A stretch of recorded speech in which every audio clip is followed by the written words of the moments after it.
Hi guys, welcome back to your channel. Please don't forget to like and subscribe. Nyaya Mai Titi yarwadza vanhu vazhinji. Aiwa Ketty nabvati bodo yanguwo nyaya. Stars or not stars, I showed you my bank statement. I am not desperate.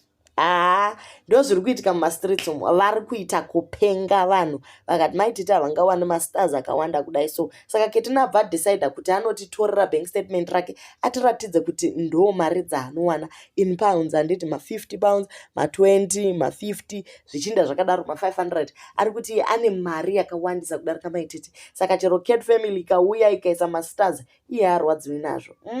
Nyaya yake iri kuramba ichienderera mberi, ari busy kutukana namai murata. Hazvina kunaka guys kuti munhu apinzane nevabereki munyaya dzakadai so. Iye kana achituka kavake vabereki dei achisiyana nagogo.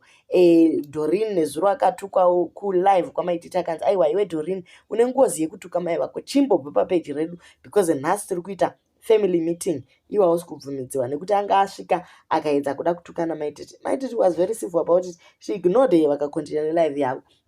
Saka madam bossiwo vakangonyarara, hapana ari kutaura kunze kwake Tina ndiye ari kuburitsira zviri pamwoyo pake.